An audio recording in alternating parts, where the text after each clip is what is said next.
Welcome again students. और इस video में हम पढ़ेंगे कि धातुएं जब जल के साथ अभिक्रिया करती हैं तो क्या होता है। प्रीवियस वीडियो में हमने पढ़ा था कि धातुएं ऑक्सीजन के साथ कैसे अभिक्रिया करती हैं और क्या क्या गुणधर्म ऑक्साइड्स के जो बनते हैं उनके क्या क्या गुणधर्म हो सकते हैं। हमने उभयधर्मी ऑक्साइड्स के बारे में भी पढ़ा। So let's start. धातुएं जब जल के साथ अभिक्रिया करती हैं तो क्या होता है, इसको हम क्रियाकलाप 3.10 ये पहले पढ़ेंगे, उसके बाद इसको समझने का प्रयास करेंगे। सावधानी, इस क्रियाकलाप में शिक्षक के सहयोग की आवश्यकता है। क्रियाकलाप 3.9 की तरह ही हमने जो सामान धातुओं के नमूने जो है वो एकत्र करने हैं, जो हमने लास्ट वीडियो में हमने देखा था जिंक, एल्यूमिनियम, आयरन, मैग्नीशियम, ये सभी जो धातुएं हैं उनके नमूने एकत्र करने हैं। ठंडे जल से आधे भरे बीकर में नमूने के छोटे टुकड़ों को अलग अलग डालिए। ठीक है, कौन सी धातु ठंडे जल से अभिक्रिया करती है, तो यहाँ पर हमें यही देखना है कि कौन सी धातुएं हैं जिन्होंने ठंडे जल से अभिक्रिया करी और ठंडे पानी के साथ अभिक्रियाशीलता के आधार पर उन्हें आरोही क्रम में व्यवस्थित भी करना है। क्या कोई धातु जल में आग भी उत्पन्न करती है, ये भी हमें वहां पर प्रेक्षण करना है। थोड़ी देर बाद क्या कोई धातु जल में तैरने लगती है, तो ऐसी कौन सी धातु होगी जो जल में तैरेगी। इसके अलावा जो धातुएं ठंडे जल के साथ अभिक्रिया नहीं करती उन्हें ऐसे बीकरों में डालिए जो गर्म जल से आधे भरे हुए हों। यानी कुछ धातुएं ऐसी होंगी जो ठंडे जल से अभिक्रिया कर लेंगी, लेकिन कुछ धातुएं ऐसी होंगी जो ठंडे जल से अभिक्रिया ना करके गर्म जल से अभिक्रिया करेंगी, तो हमें उन धातुओं का भी प्रेक्षण करना है। जो धातुएं गर्म जल के साथ अभिक्रिया नहीं करती, यानी अब कुछ ऐसी धातुएं भी होंगी जो गर्म जल से भी अभिक्रिया नहीं करती, उसके लिए चित्र 3.3 की तरह ये आपको दिखाई दे रहा है कि हम इस प्रकार का उपकरण जो है व्यवस्थित करेंगे और इसमें हम भाप के साथ उस अभिक्रिया को जो है प्रेक्षित करेंगे। और कौन सी धातुएं होंगी जो भाप के साथ भी अभिक्रिया नहीं करती, यानी सबसे पहले हमें ठंडे जल से अभिक्रिया करा के देखना है, उसके बाद गर्म जल से और उसके बाद भाप से उसकी अभिक्रिया करानी है। अब यहाँ पर कुछ धातुएं ऐसी भी होंगी जो कि भाप के साथ भी अभिक्रिया नहीं करती, तो अब हम इस जल के साथ अभिक्रियाशीलता के आधार पर धातुओं को अवरोही क्रम में हम व्यवस्थित कर सकते हैं। अब हमने क्रियाकलाप के दौरान जो भी पॉइंट्स पढ़े उन सब का आंसर हम यहाँ पर करने वाले हैं। सबसे पहले हम देखेंगे कि कौन सी धातुएं हैं जो ठंडे जल से अभिक्रिया कर लेंगी। जल के साथ अभिक्रिया करके धातुएं क्या बनाती हैं, हाइड्रोजन गैस तथा धातु ऑक्साइड उत्पन्न करती हैं।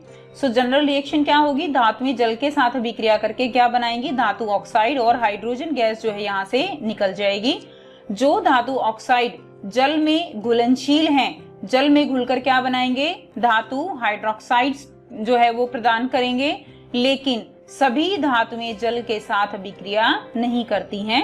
धातु ऑक्साइड जो यहाँ से बनेगा, अगर वो जल में घुलनशील है तो क्या बन जाएगा, धातु हाइड्रोक्साइड बन जाएगा। इसके एग्जाम्पल हम अभी करेंगे। सबसे पहले पोटाशियम एवं सोडियम, हमने पहले भी पढ़ा है कि पोटाशियम और सोडियम ये दोनों जो हैं बहुत ही ज्यादा क्या है, अभिक्रियाशील धातुएं हैं, जिसके कारण इनको केरोसिन के तेल में डुबोकर रखा जाता है। सोडियम और पोटाशियम जैसी धातुएं ठंडे जल के साथ तेजी से अभिक्रिया करती हैं और ये जो अभिक्रिया है ये बहुत तेज होती है और ऊष्माक्षेपी होती है। यानी जब ये अभिक्रिया होगी स्टूडेंट्स तो उसमें से ऊर्जा बाहर निकलेगी। ठीक है, ऊर्जा बाहर निकलेगी, इसीलिए ये अभिक्रिया कैसी होगी, ऊष्माक्षेपी। और इससे उत्सर्जित जो हाइड्रोजन है, ये हाइड्रोजन गैस निकलेगी जो कि तत्काल प्रज्वलित हो जाती है। यानी ये रिएक्शन बहुत ज्यादा ऊष्माक्षेपी है, साथ में हाइड्रोजन गैस निकलती है। अब आपको पता है हाइड्रोजन गैस जो वो बहुत ही ज्वलनशील गैस है, बहुत जल्दी आग पकड़ लेती है। ठीक है, और इसीलिए क्या होता है कि पोटाशियम और सोडियम धातुएं पानी के साथ अभिक्रिया करके उनमें आग लग जाती है। नेक्स्ट यहाँ पर अगर हम रिएक्शन देखेंगे तो पोटाशियम है, पोटाशियम जो है वाटर के साथ अभिक्रिया करके क्या बनाएगा, पोटाशियम हाइड्रोक्साइड। इसी तरह यहाँ पर सोडियम भी वाटर के साथ अभिक्रिया करके क्या बना रहा है, ये धातु हाइड्रोक्साइड जो है यहाँ पर फॉर्म हो रहा है, हाइड्रोजन गैस और उसमें ऊर्जा। आप देखिए जल के साथ जो है कैल्शियम की अभिक्रिया वो क्या होती है, थोड़ी धीमी होती है, यानी इतनी ज्यादा जो है तीव्र, हम कहेंगे तीव्र अभिक्रिया नहीं होती जितनी सोडियम या पोटाशियम की होती है। यहाँ उत्सर्जित ऊष्मा हाइड्रोजन के प्रज्वलित होने के लिए पर्याप्त नहीं होती, यानी यहाँ पर जो ऊष्मा निकलती है वो बहुत कम मात्रा में होती है जो कि हाइड्रोजन को प्रज्वलित नहीं करती, जिसके कारण कैल्शियम की इसमें जो धातु है उसमें आग उत्पन्न नहीं होती जो जैसे सोडियम या पोटाशियम में होती है। अब होता क्या है यहाँ पर, आप अभिक्रिया को समझने का प्रयास कीजिए। कैल्शियम है, ठीक है, वाटर के साथ अभिक्रिया हुई, यहाँ पर क्या बनेगा, हाइड्रोक्साइड बना, ठीक है, यहाँ पर बनेगा calcium hydroxide plus hydrogen gas यहाँ से निकली। अब क्योंकि उपरोक्त अभिक्रिया में उत्पन्न हाइड्रोजन गैस के बुलबुले कैल्शियम धातु की सतह पर चिपक जाते हैं, इसलिए कैल्शियम तैरना प्रारंभ कर देता है। जो ये हाइड्रोजन गैस निकलती है, इसके जो बुलबुले हैं, जैसे ही ये गैस बनती जाएगी, बुलबुले जो कैल्शियम धातु हमने इसके अंदर डाली है, बुलबुले इस धातु के साथ क्या हो जाएंगे, चिपकना शुरू हो जाएंगे। अब आपको पता है कि जो हाइड्रोजन गैस है वो हवा से एक तरह से हल्की होती है, और हल्की होने के कारण ये जो है इसके साथ चिपकने से ये इसके जो है इसके कारण ये तैरना, जो कैल्शियम है वो तैरना प्रारंभ कर देता है पानी के अंदर। ठीक, अब यहाँ पर देखिए हाइड्रोजन गैस यहाँ पर चिपक गई, लेकिन यहाँ ये चिपकी नहीं। क्यों नहीं चिपकी? क्योंकि यहाँ पर तो ऊष्मीय ऊर्जा बहुत ज्यादा निकल रही है, जिसके कारण ये जलने लगती है। अब उसके बाद अगर हम बात करें मैग्नीशियम की, तो मैग्नीशियम भी शीतल जल के साथ अभिक्रिया नहीं करता है, परंतु गर्म जल, ठीक है, गर्म जल के साथ यह अभिक्रिया करता है और क्या फॉर्म करेगा, मैग्नीशियम हाइड्रोक्साइड और हाइड्रोजन गैस। यानी मैग्नीशियम ये वाटर के साथ जो है क्या करेगा, अभिक्रिया करेगा, और यहाँ पर क्या बनेगा, magnesium hydroxide MgOH2 plus hydrogen gas जो है यहाँ से उत्पन्न होगी। अब यहाँ पर भी जो हाइड्रोजन गैस है ये मैग्नीशियम के साथ जो है चिपक जाएगी, जिसके कारण मैग्नीशियम भी तैरना प्रारंभ कर देता है। अब एल्यूमिनियम है, आयरन है या जिंक है, ये जो धातुएं हैं ये ना तो ठंडे जल के साथ और ना ही गर्म जल के साथ अभिक्रिया करती हैं, लेकिन ये भाप के साथ अभिक्रिया करके ये धातु ऑक्साइड और हाइड्रोजन प्रदान करती हैं। यानी आप कह सकते हो यहाँ पर एल्यूमिनियम ये वाटर के साथ अभिक्रिया करके क्या बनाएगा, एल्यूमिनियम ऑक्साइड प्लस हाइड्रोजन। इसी तरह आयरन जो है वो वाटर के साथ अभिक्रिया करके Fe3O4 प्लस हाइड्रोजन गैस जो है यहाँ से निकलेगी। अब देखिए एल्यूमिनियम है या आयरन है, ये ना तो ठंडे जल से अभिक्रिया करेंगी ना गर्म जल से अभिक्रिया करेंगी, ये केवल भाप से अभिक्रिया करेंगी। जैसा कि हमने अभी पिछले क्रियाकलाप में उपकरण जिस प्रकार से व्यवस्थित किया था उसी प्रकार से व्यवस्थित करके हम इनकी अभिक्रिया भाप से करवाते हैं। नेक्स्ट, लेड, कॉपर, सिल्वर और गोल्ड जैसी धातुएं जल के साथ बिल्कुल अभिक्रिया नहीं करती। यानी अगर हम यहाँ पर कंक्लूजन देखें तो कंक्लूजन क्या होगा कि देखिए सोडियम और पोटाशियम, ठीक है, ये धातुएं क्या हुई, ये बहुत ज्यादा अभिक्रियाशील हुई, ठंडे जल के साथ ही अभिक्रिया कर लेती हैं। उसके बाद हमने देखा कि जो हमारे पास कैल्शियम है, ठीक है, कैल्शियम जो है ये ठंडे जल के साथ अभिक्रिया करता है, बहुत धीमी अभिक्रिया होती है। उसके बाद मैग्नीशियम गर्म जल के साथ अभिक्रिया करता है। मैग्नीशियम के बाद अगर आप देखें तो उसके बाद है एल्यूमिनियम और आयरन, ये जो है भाप के साथ अभिक्रिया कर लेंगे। एंड आफ्टर दैट अगर हम बात करें तो हमारे पास क्या है, लेड है, कॉपर, ठीक है, उसके बाद सिल्वर अगर हम बात करें Pb, तो ये जो धातुएं हैं ये जल के साथ बिल्कुल अभिक्रिया नहीं करती। तो यही हमारा यहाँ पर कंफ्यूजन है कि इस प्रकार से धातुएं जो हैं उनकी अभिक्रियाशीलता जल के साथ कम होती जाती है। नेक्स्ट अगर हम बात करें कि क्या होता है जब धातुएं अम्लों के साथ अभिक्रिया करती हैं। आप पहले ही अध्ययन में कर चुके हो कि धातुएं अम्ल के साथ अभिक्रिया करके क्या बनाती हैं, संगत लवण और हाइड्रोजन गैस प्रदान करती हैं। हमने चैप्टर 2 में जब अम्ल और क्षार की अभिक्रियाएं की थी वहां पर भी हमने किया था कि किस प्रकार धातु जो है अम्ल के साथ अभिक्रिया करती हैं। और आपको कोई अभिक्रिया याद भी होगी, जिंक हाइड्रोक्लोरिक अम्ल के साथ अभिक्रिया करता है तो क्या फॉर्म होगा, लवण ZnCl2 प्लस हाइड्रोजन गैस जो है निकलती है। इस तरह हमने काफी सारी रिएक्शंस की थी और यहाँ से गैस कौन सी निकलती है, हाइड्रोजन गैस। लेकिन क्या सभी धातुएं इस प्रकार अभिक्रिया करती हैं, तो यही हमने इस टॉपिक में पढ़ना है। क्रियाकलाप 3.11 यहाँ पर देखिए सोडियम और पोटेशियम के अतिरिक्त बाकी सभी धातुओं के नमूने एकत्र करने हैं। सोडियम पोटेशियम नहीं लेने हैं क्योंकि ये बहुत ही ज्यादा क्रियाशील धातुएं हैं। यदि नमूने मलिन है तो उन्हें रेगमार से रगड़कर उन्हें साफ कर देना है, क्योंकि आपको पता है धातुओं के ऊपर ऑक्सीजन कार्बन डाइऑक्साइड जो हमारे पर्यावरण में है उनसे ये जो है अभिक्रिया कर लेती हैं और उनके ऑक्साइड्स बन जाते हैं, जिसके कारण फिर वो अच्छी प्रकार से अभिक्रिया नहीं करती। जिस भी हमें चाहे अम्ल से अभिक्रिया करानी है या उनका दहन कराना है तो उसमें वो रुकावट पैदा करती हैं, इसलिए हम उन्हें रेगमार से रगड़कर साफ कर लेते हैं।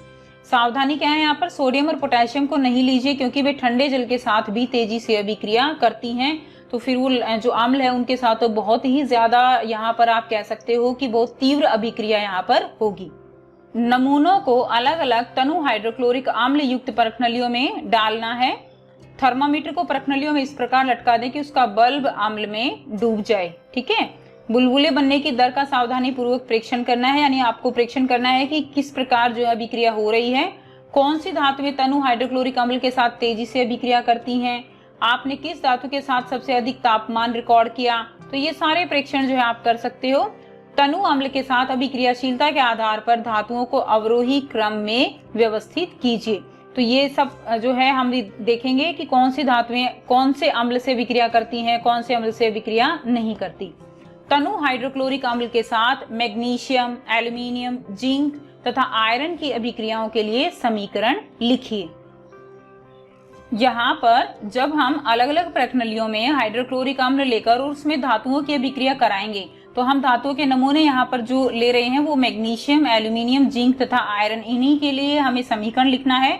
तो यहाँ पर आप देखोगे कि जो मैग्नीशियम है वो हाइड्रोक्लोरिक अम्ल के साथ बहुत तेज से अभिक्रिया करेगा, यानी ये एक अभिक्रिया जो है इसकी बहुत तीव्र होगी। मैग्नीशियम हाइड्रोक्लोरिक अम्ल के साथ क्या होगा, मैग्नीशियम क्लोराइड फॉर्म होगा MgCl2 और साथ में गैस निकलेगी, हाइड्रोजन गैस निकलेगी। यहाँ पर इसको जो है अगर आप संतुलित करोगे तो इसको आप 2 से मल्टीप्लाई कर दोगे। नेक्स्ट अगर हम बात करें यहाँ पर एल्यूमिनियम की, ठीक है, तो इसके बाद एल्यूमिनियम हाइड्रोक्लोरिक अम्ल के साथ अभिक्रिया करके एल्यूमिनियम क्लोराइड फॉर्म होगा, AlCl3 प्लस हाइड्रोजन गैस जो है यहाँ से निकलेगी। और जब आप इसको बैलेंस करोगे तो कुछ इस तरह से जो है ये आप जो है इसको मल्टीप्लाई करोगे 2 से और इसको आप मल्टीप्लाई करोगे 6 और 2। ठीक, नेक्स्ट अगर हम बात करें नेक्स्ट जिंक की, ठीक है, तो जिंक हाइड्रोक्लोरिक अम्ल के साथ अभिक्रिया करेगा and it will form zinc chloride, ZnCl2 plus hydrogen gas यहाँ पर निकलेगी और यहाँ पर भी आप इसको जो है बैलेंस कर सकते हो। नेक्स्ट आयरन प्लस हाइड्रोक्लोरिक अम्ल, it will form FeCl2 plus hydrogen gas जो है यहाँ से निकलेगी, इसको भी आप संतुलित कर सकते हो। सो ये है हमारे कंप्लीट समीकरण जो हमारी 4 धातुएं दी गई हैं। अब यहाँ से अगर आप इनकी अभिक्रियाशीलता को चेक करोगे तो आप पाओगे कि सबसे ज्यादा अभिक्रियाशील यहाँ पर क्या है, मैग्नीशियम, आफ्टर दैट एल्यूमिनियम, उसके बाद है जिंक एंड उसके बाद है आयरन। तो ये हमारा क्रम रहेगा अभिक्रियाशीलता का इन 4 जो है धातुओं के लिए। अगर हम यहाँ पर कॉपर की बात करें तो कॉपर जो है ये ना तो डाइल्यूट हाइड्रोक्लोरिक अम्ल से अभिक्रिया करेगा और ना ही तनु सल्फ्यूरिक अम्ल से ये अभिक्रिया करता है और यहाँ पर किसी तरह का कोई क्लोराइड जो है कोई लवण नहीं बनता। अब अगर हम बात करें नाइट्रिक अम्ल के साथ, जब धातुएं नाइट्रिक अम्ल के साथ अभिक्रिया करती हैं तो तब जो है क्या होगा, तब हाइड्रोजन गैस उत्सर्जित नहीं होती। यानी जो समीकरण आपको यहाँ पर जो हाइड्रोक्लोरिक अम्ल है उसके साथ देखने को मिल रहे हैं, ये आपको नाइट्रिक अम्ल के साथ देखने को नहीं मिलेंगे। क्यों नहीं मिलेंगे? क्योंकि जो नाइट्रिक अम्ल है बच्चों HNO3, ठीक है, जो नाइट्रिक अम्ल है ये क्या है, ये एक प्रबल ऑक्सीकारक होता है। ऑक्सीकारक आपने फर्स्ट चैप्टर में पढ़ा है कि ऑक्सीकारक क्या होते हैं, ऑक्सीकारक होते हैं जो कि उपचयन कराने में हेल्पफुल होते हैं, यानी एक तरह से ये एजेंट होते हैं उपचयन के। उपचयन क्या होता है, ऑक्सीजन को जोड़ने में, ऑक्सीजन का जुड़ना, और ये ऑक्सीकारक ऑक्सीजन के जुड़ने में सहायक होते हैं। ठीक है, तो ये एक प्रबल ऑक्सीकारक है जो क्या करता है, जो जैसे ही जो हाइड्रोजन उत्पन्न होती है उसके अंदर ये ऑक्सीजन दे देता है और उसको जल में परिवर्तित कर देता है और स्वयं नाइट्रोजन के किसी ऑक्साइड में अपचयित हो जाता है। और ऑक्साइड कौन से हो सकते हैं, ऑक्साइड यहाँ पर N2O है, NO है और NO2 है। यहाँ पर N2O क्या होता है, N2O है यहाँ पर नाइट्रस ऑक्साइड, ठीक है, नाइट्रस ऑक्साइड। और यहाँ पर NO है नाइट्रिक ऑक्साइड, ये आपको पता होने चाहिए।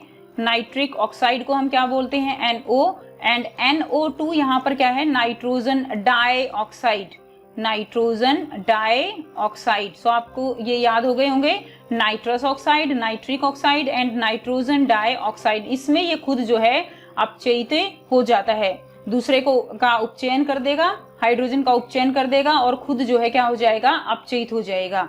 लेकिन जो मैग्नीशियम एवं मैग्नीज है ये बहुत ही ज्यादा तनु नाइट्रिक अम्ल होगा, तो उसके साथ अभिक्रिया करके हाइड्रोजन गैस जो है वो उत्सर्जित कर सकते हैं। सो यहाँ पर केवल दो धातुएं ऐसी हैं, मैग्नीशियम और मैग्नीज, जो कि तनु नाइट्रिक अम्ल के साथ अभिक्रिया कर हाइड्रोजन गैस उत्पन्न करती हैं। बाकी जो धातुएं हैं वो नाइट्रिक अम्ल के साथ अभिक्रिया कर हाइड्रोजन गैस उत्पन्न नहीं करती। और अगर हम यहाँ पर एग्जाम्पल ले, देखिए हम जिंक का एग्जाम्पल लेते हैं कि किस प्रकार ये जो है जिंक अगर नाइट्रिक अम्ल के साथ अभिक्रिया करता है HNO3 के साथ, ठीक है, और हम इसको कॉन्क ही लेंगे, यानी ये कैसा है, ये सांद्र है, तनु भी नहीं है, सांद्र है। और यहाँ पर क्या बनेगा, यहाँ दोनों जब रिएक्ट करेंगे तो जिंक नाइट्रेट बनेगा, ZnNO3N2 प्लस यहाँ पर क्या निकलेगा, यहाँ पर वाटर होगा एंड साथ में यहाँ पर निकलेगा नाइट्रोजन डाई ऑक्साइड, ठीक है, नाइट्रोजन डाई ऑक्साइड। यहाँ पर रिएक्शन को अगर आप बैलेंस करोगे तो यहाँ पर आप 4 से मल्टीप्लाई कर दोगे और ये होगी रिएक्शन, यानी यहाँ पर हाइड्रोजन गैस जो है वो उत्सर्जित नहीं होती, हाइड्रोजन गैस की बजाय यहाँ पर पानी बन गया और जो नाइट्रिक अम्ल है वो खुद जो है अपचयित होकर नाइट्रोजन डाइऑक्साइड में बदल गया। लेकिन अगर हम यही रिएक्शन मैग्नीज के साथ देखते हैं, मैग्नीशियम के साथ देखते हैं, तो मैग्नीशियम के साथ ये रिएक्शन होगी, नाइट्रिक अम्ल होगा और इसके साथ जो है ये नाइट्रिक अम्ल यहाँ पर बहुत ही ज्यादा तनु होना चाहिए। यहाँ पर क्या बनेगा, मैग्नीशियम नाइट्रेट MgNO3 प्लस यहाँ पर हाइड्रोजन गैस जो है वो निकलती है। सो यहाँ पर मैग्नीज और मैग्नीशियम, ठीक है, ये दो धातुएं होंगी जो कि तनु जो नाइट्रिक अम्ल है उसके साथ अभिक्रिया कर हाइड्रोजन गैस उत्पन्न करती हैं। क्रियाकलाप 3.11 में आपने देखा कि बुलबुले बनने की दर मैग्नीशियम के साथ सबसे अधिक थी, यानी मैग्नीशियम जो है वो यहाँ पर सबसे अधिक क्रियाशील है। इस स्थिति में अभिक्रिया सबसे अधिक ऊष्माक्षेपी थी। अभिक्रियाशीलता इस क्रम में घटेगी, यानी सबसे पहले क्या है, magnesium, then aluminium, then zinc and then iron. Copper की स्थिति में न तो बुलबुले बनते हैं न ही ताप में कोई परिवर्तन होता है। इससे पता चलता है कि जो कॉपर है वो तनु हाइड्रोक्लोरिक अम्ल के साथ कोई अभिक्रिया नहीं करता है। ये हम ऑलरेडी समझ चुके हैं कि जो कॉपर है वो तनु हाइड्रोक्लोरिक अम्ल के साथ अभिक्रिया नहीं करता। इसलिए अब हम पढ़ेंगे एक्वा रेजिया। एक्वा रेजिया आपने पहले भी पढ़ा हुआ होगा। एक्वा रेजिया क्या होता है, यह रॉयल जल जो है, जल का लैटिन शब्द है। और एक्वा रेजिया क्या होता है, इसको समझने के लिए देखिए हमारे पास सांद्र हाइड्रोक्लोरिक अम्ल है और सांद्र नाइट्रिक अम्ल है, और ये जो एक्वा रेजिया है ये इन दोनों अम्ल का ही मिश्रण होता है, ताजा मिश्रण होता है, जिसमें 3 जो है अनुपात किसका होगा, हाइड्रोक्लोरिक अम्ल HCl का, और 1 अनुपात किसका होता है, वो होता है नाइट्रिक अम्ल का। ये एक ऐसा जो है रॉयल वाटर बन जाता है, रॉयल वाटर इसको हम कहते हैं। एक्वा रेजिया एक ऐसा रॉयल जल है जो कि गोल्ड को भी गला सकता है। हमने पहले जो प्रीवियस वीडियोस थी उसमें पढ़ा था कि जो गोल्ड है या प्लैटिनम है ये ना तो हाइड्रोक्लोरिक अम्ल से अभिक्रिया करती, ना नाइट्रिक अम्ल से अभिक्रिया करती, यानी ऐसा कोई अम्ल नहीं है जो इनको गला सके। लेकिन ये रॉयल जल ऐसा जल बन जाता है जो कि गोल्ड को भी गला सकता है, जबकि दोनों में से किसी अम्ल में अकेले में यह क्षमता नहीं होती। आपने अपने घर में भी ये बात सुनी होगी कि ज्वेलर के पास जाकर और जो ज्वेलरी जो काली पड़ जाती है या पुरानी हो जाती है उसको एकदम नई जैसा बनाने के लिए ज्वेलर के पास लेकर जाते हैं और वो उनको बिल्कुल नया बना के देता है। तो ऐसा नहीं है बच्चों, जो है एक्वा रेजिया जो वाटर है, जल है, रॉयल जल है, उससे उसको साफ करते हैं जिससे हमारा गोल्ड भी कम होता है। एक्वा रेजिया क्या है, भभकता द्रव होने के साथ यह प्रबल संक्षारक भी है, ठीक है, और संक्षारक है। और यही रीजन है कि ये जो गोल्ड की ऊपर की परत है ये उसको हटा देता है और नीचे वाली परत जो वो चमकती हुई निकलती है। यह उन अभिक्रमों में से एक है जो गोल्ड एवं प्लेटिनम को गलाने में समर्थ होता है। तो इस जो मिश्रण है सांद्र हाइड्रोक्लोरिक अम्ल और सांद्र नाइट्रिक अम्ल का, इसको हम क्या बोलते हैं, एक्वा रीजिया या रॉयल वाटर बोलते हैं। सो आई होप यहाँ तक आपको क्लियर हो गया है कि किस प्रकार धातुएं जल के साथ अभिक्रिया करती हैं और अम्ल के साथ कैसे अभिक्रिया करती हैं। और नेक्स्ट वीडियो में हम पढ़ेंगे कि जो है धातु वो लवणों के विलयन के साथ धातुएं कैसे अभिक्रिया करती हैं। सो आई होप आपको क्लियर है। अगर नहीं क्लियर है तो आप कमेंट करके पूछ सकते हो। And thanks for watching.